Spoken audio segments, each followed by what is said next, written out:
Make a plan, they say. It'll be great, they say. But how on earth are you supposed to actually make a content and marketing plan? Where do you even start? What should it include? Whew, it's a lot.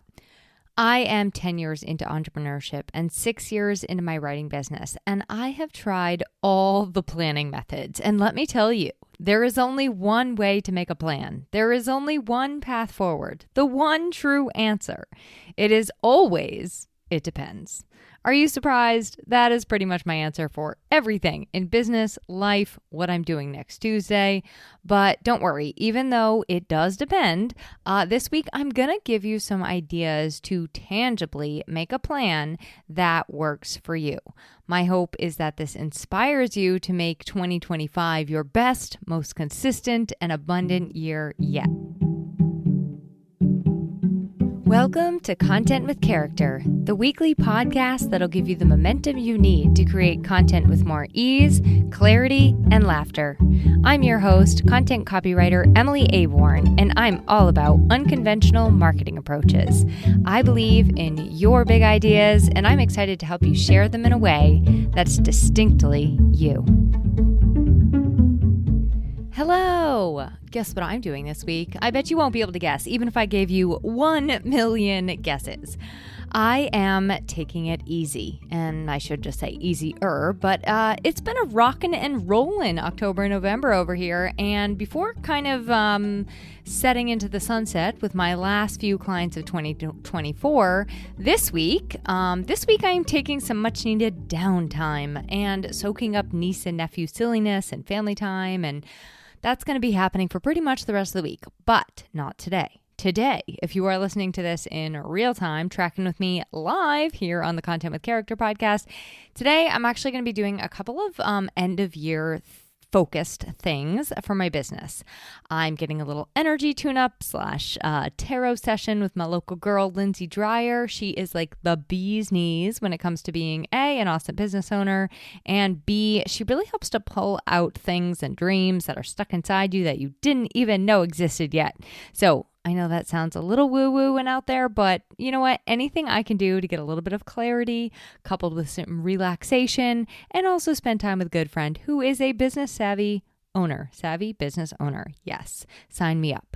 I will make sure I include her link in the show notes, and she does work virtually too, FYI, so no matter where you're located, you might just want to check her out.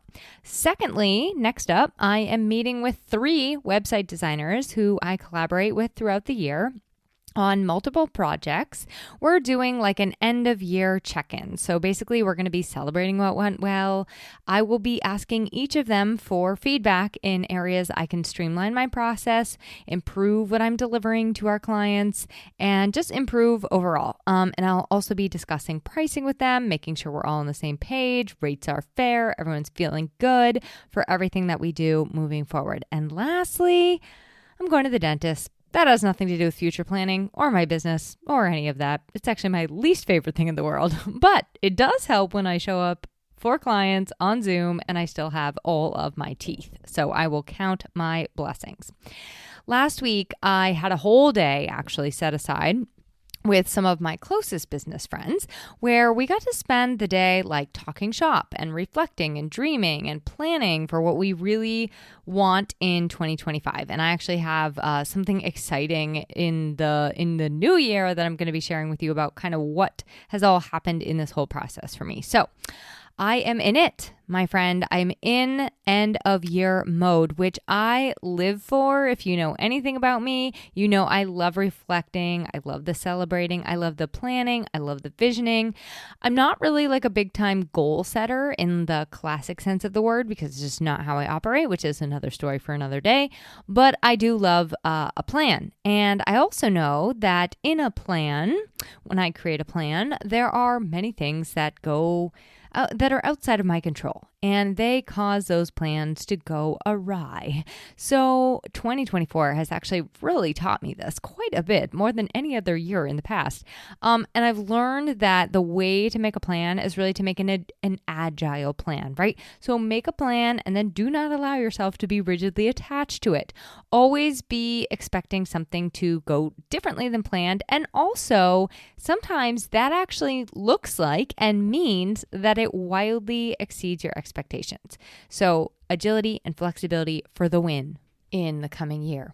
In my experience this past year, at least, every plan that fell through or did not go as planned actually ended up going like a lot better than I could have imagined, or just something better happened as a result. So that's kind of the energy I'm taking into the new year. But as I've done all these activities recently, it really kind of has been making me think of you, my dear listener. Yes, I've been thinking of you because I said, you know what, you probably want to get in on this planning action too. And I don't want you to feel deprived because I am over here doing all the dreaming and you maybe aren't privy to some of these ideas. So here we are with today's episode, where my goal is really just to give you some ideas on how to go about making a plan of your own. And I also want to share with you at the end something that I'm doing with my friend Rachel, which actually will help you to get started in doing that for yourself. Super duper quick before we get into all the planning goodness, I just want to take 1 second to introduce myself because, well, I have been meeting a lot of new faces lately, and I know that that means there are a lot of new listeners here. So, hello, I'm Emily A. Bourne. I'm a copywriter. I also offer one-to-one content consulting, which does help you with content strategy, planning, that kind of thing. If you love what you hear in these episodes, I hope that first and foremost, you'll tell a friend. And secondly, you can check out my website, emilyaborn.com, where we can connect. We can actually keep on connecting and hang out. I'm in most of the places, not all of the places. We'll get into that another day and a little bit of that today, actually. So without further ado, I want to say up front that I do recognize that a plan is not exactly as soothing for everyone as it is for me. Some people I know are allergic to planning. In fact, I think I'm related to all of them. But some people do very well working with a plan, myself included, obviously. Having some sort of direction, compass, boundaries, like something to just kind of blaze the trail forward, right? It can help to keep you focused, give you clarity, help streamline things. And also what I love is that when you are reflecting back, you're able to clearly see where you've made progress. So that's kind of why I love it, why it may benefit you to have one. And your plan can be as loose or as rigid as you like. So as we start building a plan, you have to kind of start with the foundation. And that is usually, if you're a small business owner, that is you. You are the foundation. So what I always like to kind of start doing is checking in with myself and asking myself what my real vision is for the new year. Like, what do I really want to be bringing into this world? What are my goals and vision for the new year? And because that's a little hard to define sometimes, here's how I ask myself. Number 1, what are 3 things, just 3, that at this time next year, I would like to be celebrating in my business? Some other ways that you could ask yourself that are like, what do you really want to bring into the world this year? What do you really want to build? Who do you want to become? What do you want to create? What do you want to spark in others?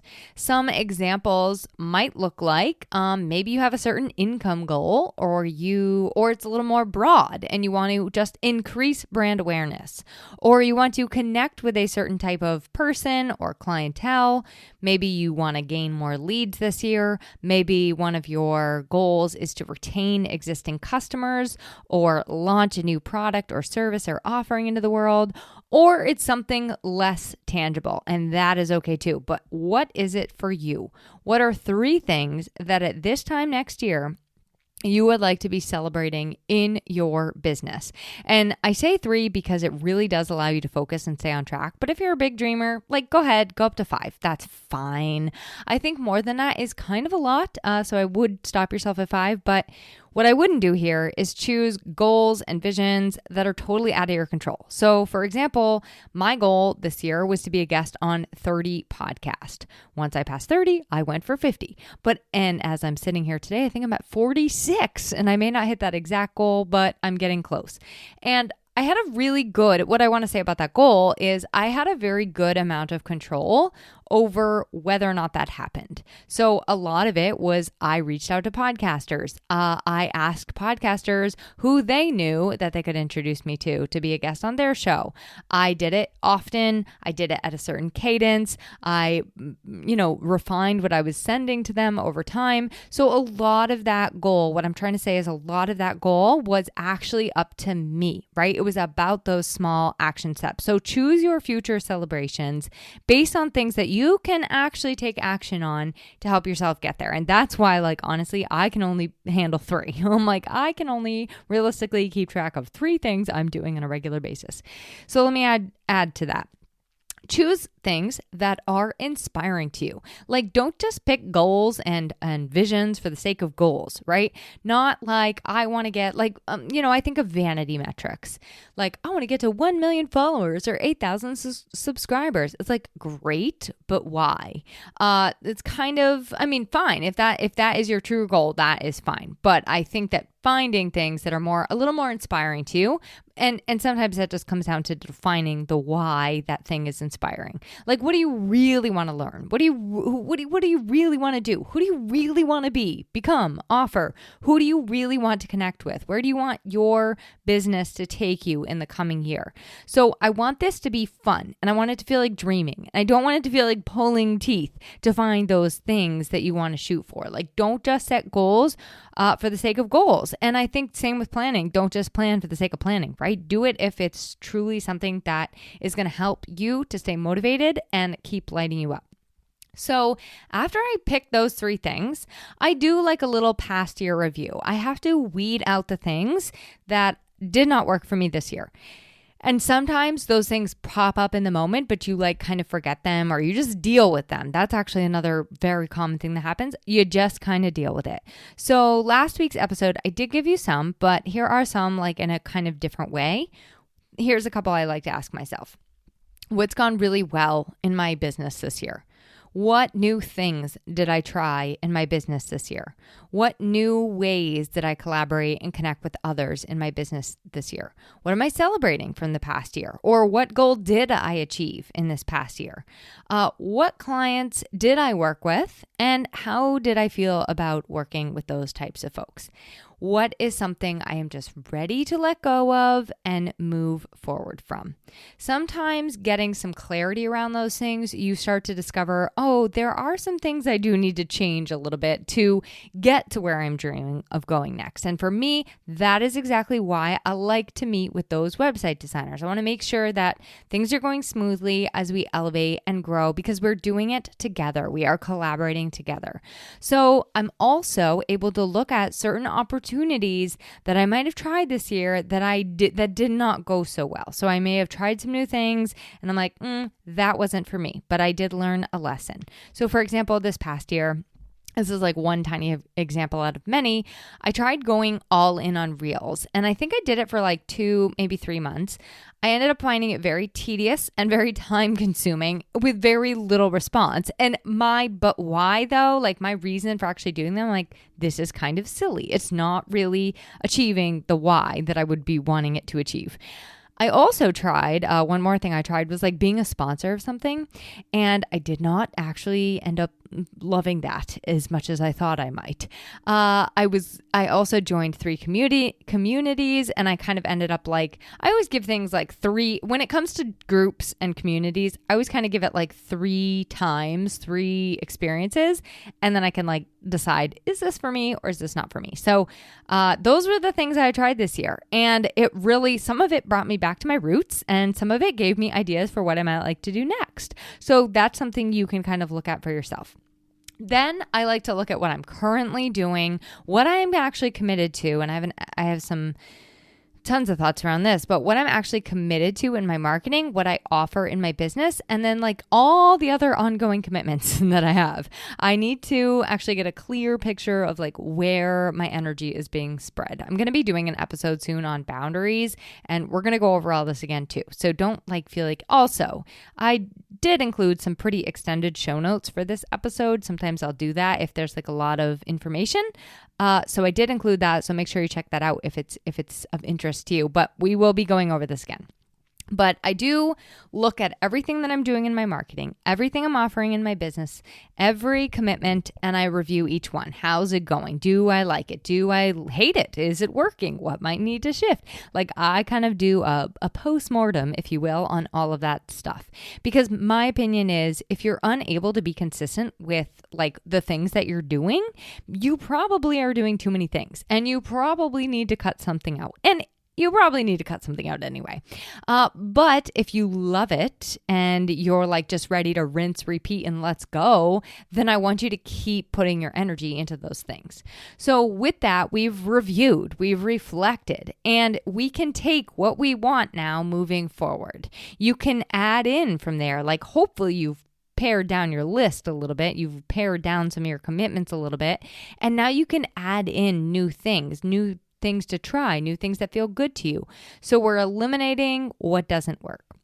Now, I have a 12-page Google document, and this process takes me a lot of time. I work through it very slowly. I use the entire fourth quarter to reflect and dream. 12 pages in a Google Doc. I am committed to my reflection. But in reality, I've really learned that over the past 10 years, this is how I give myself that time to slow down a little bit. I'm still working at the same time. Like this isn't just like, ooh, yay, 2 months of reflection. But I'm still working and moving. But I'm still giving myself a little bit of that time to go at my own pace and look inside and see where I really want to be growing. And that way I do keep growing year after year. So now let's talk about like, how do you actually choose what you're supposed to plan? Because I think that can be, you're like, do I plan out every post? Do I plan out every podcast episode? Like, what am I actually supposed to be planning? What do these people sit around planning? And it's a valid question. So some of you might want to dive straight into like the content marketing. Okay. Some of you might want to go ahead and create a actual like strategy. So it's like more high level. And some of you like to consider your marketing on the whole month by month, where you are focusing on some of like the launches that you have and the seasonality of things and events. Like there is no wrong way to do this. And it always, like I said at the beginning, the only right way is that it depends. So I'll give you my method, but I'll give you some more ideas within there. Now, I've said this before on this podcast. I only plan 3 months at a time for my business. So for 2025, I might jot down ideas for the entire year. Like I might pick my goals and my focuses for the entire year, but I'm only actively planning January, February, March. And when I sit down and do those 3 months at the end of this year, I am giving each month a theme. So I know I share those sometimes in my podcast. I'll say, in October, we have the theme of 4. So each episode had 4 ideas or 4 concepts or 4 things to consider or 4 steps. In November, we're keeping things light and bright. That's the theme. And especially with the daylight savings, right? And just a lot of things. We're staying light and bright here on the show. In December, we're actually going to be doing some inner reflection and looking at like our side of the content creation bridge. Like what is the piece of the puzzle that is us? And that's going to be fun. And then sometimes I will do something that's just very tangible and topical. So like repurposing, blogging, podcasting, collaborating, connections, communications, like those are all great themes. So here, let me give you some ideas for themes, which might, if this sounds good to you, these are themes you could kind of work with. A theme might be actual topics you cover in your business.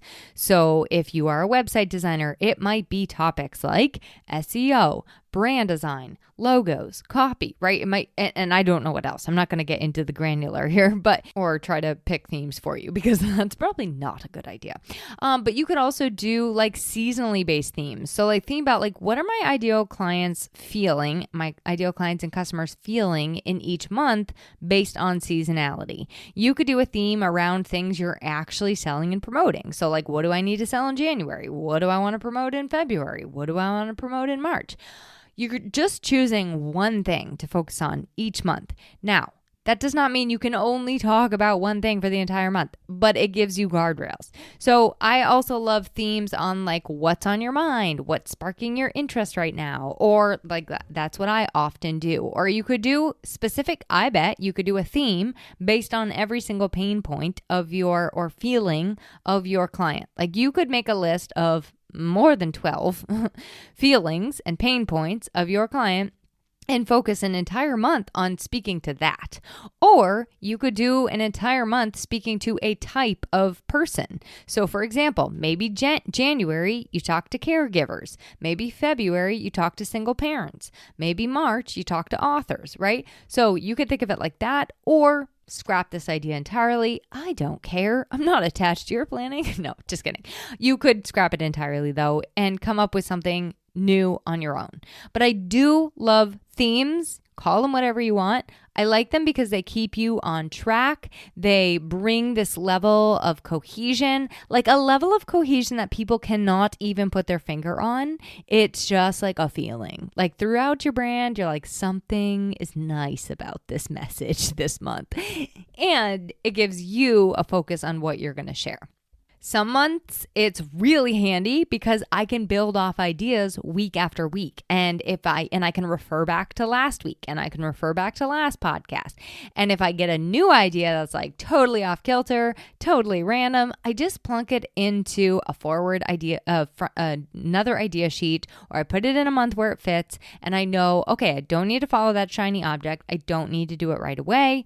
I also personally love thinking about things for a really long time until I know exactly what I think about it. Like it can take me a long time to think about how I want to say something. So that also helps me give some time to some of those topics. So if themes sound fun to you, I want you to try them out. And if you do that, you'll have actually already a very nice content and marketing plan. And that'll get you through like 3 full months. Now, I did want to share something my friend Alicia Galati uses in planning hers, and I'll share that in a minute. But just to tie up my themes, I will, under each theme, so like I'll write January, February, March, write out the theme. And then under each one, I will just write that in there. Like I basically only need to come up with like 4 or 5 topics per month.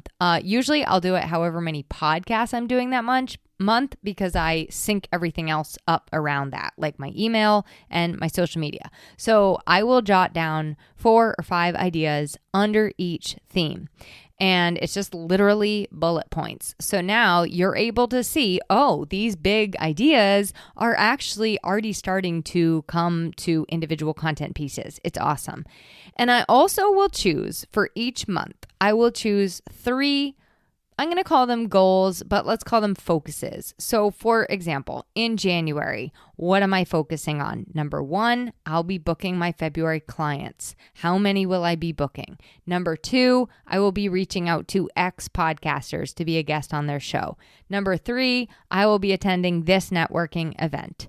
Stuff like that. So I will just choose 3 things that I am focusing on each and every month. Actually, in January, if you want a real one, it is that I'm going to be reading The Artist's Way for a second time. So that will be a focus of mine. And it is personal, but it does relate to my business. And actually, it will probably take a lot more time. So I need to account for it.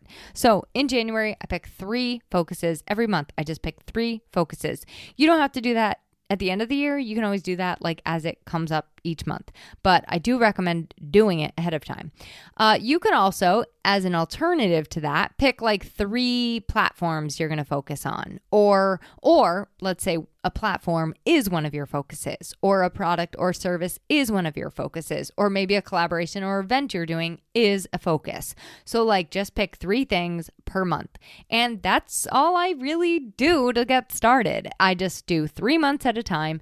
Then midway in December, I will sit down and get very detailed about what I'm planning for January. And if I have unicorn dust running through my veins, I might start even mapping out another month. But I don't usually like to be that far ahead because, like I said at the beginning, you just actually never know what's going to happen, what you're going to feel, what you're going to need to change. So plans go awry, and I like to make space for that to happen. Now, I wanted to tell you about Alicia. So Alicia of Galati Media, she uses AI. She uses it quite well and ethically and quite substantially in her business. And she recently told me that she used it to help her plan out her content and marketing.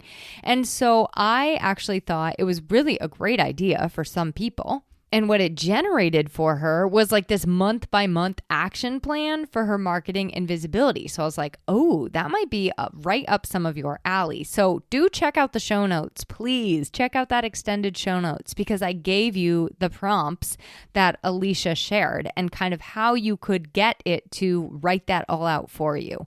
Now, no matter how you decide to do it, remember that you can apply the plan to whatever you're doing. You can also do it however you want to do it. You can create themes. You can go month to month. You can go the entire year. I've seen some people do a whole year at one time.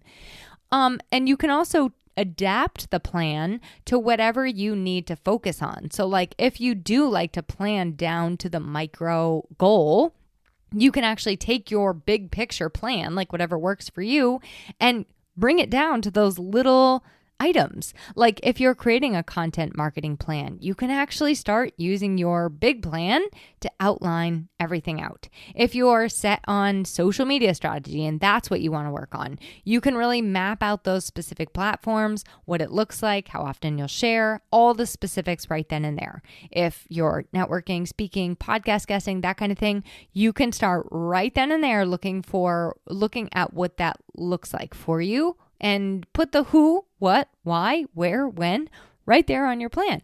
And then, of course, there's like promotional calendars, and you could look at that as a month to month as it relates to launches, promotions, products, services, etc., etc. I do want to remind you that a lot of things that we make as a plan, like let's say you want to launch a product or a service, or you do have a promotion of some sort, remember that it sometimes needs like a bit of a runway. So personally, like in an ideal world, I like a 6-week runway for actual planning. So just make sure you're considering that. The runway may be longer or shorter for you, depending on how fast you can get your act together. But I do find that a 6-week runway is pretty nice for me. Okay, lastly, and I think this is really going to help a lot of people. Lastly, remember that everything you create, every single thing you create can be repurposed and reused somewhere else. I'm going to be doing a refresher on repurposing in the new year, but I really mean it, okay? Every blog, 4 social media posts. Every email, 2 or 3 social media posts. Every podcast, literally, you never have to think about a social media post again. It's all in there. Social media posts, reversely, can also be turned into bigger long form content. So just think about that. Like, don't reinvent lots and lots of wheels. Create one big thing. Create a plan that is one big thing, and then you can break it out into smaller pieces that you use throughout your content. You don't have to sit there and think of 365 or even 90 social media posts. You can take those big pieces and break them into those small ones along the way. One of my goals in the coming year, one of my aims, I'm going to say, is to really make sure that I stick to my boundaries in setting aside a day a month where I just focus on me and my business. No running around, no calls, phone and do not disturb, no client work, just me and my business. Because what I've learned in this past year is that I really need to be touching it a lot. And that will allow me to constantly be pouring into it as much as it pours into my life. So I'm working on a plan that takes those business boundaries into consideration. And I have to say, my year is going to be all about like my business and we're going to lock arms. We're going to get more in sync. And we're going to become bester friends than ever before. That is the way that I am caring for my business.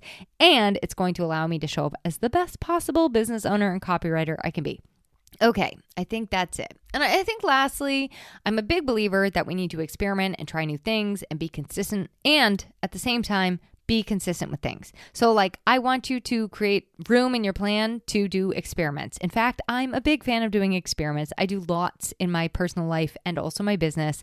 And I try to do them for like a set amount of time. Then I check in and see how it's going. So if that's you, yes, do keep experimenting and trying new things. And when something is working, when you love something, when it's awesome, be consistent. And actually, even if it's not always awesome, like you really do have to try things out longer than you think you do, okay? You can't just post once and then decide it doesn't work. You can't just reach out to one type of person once and decide it doesn't work. You have to sometimes commit for a while. And as I say that, sometimes you just know right away it's not for you, and it's okay also to say, bye-bye. That was in my plan, but no thank you. That is no longer in my plan. Okay. Before I leave you officially, I could go way more into all of this planning stuff. This is like one of my favorite things. But without knowing your unique business, I wanted to keep today general and high level and just share kind of like what works for me, but also how you could maybe think about adapting it for yourself.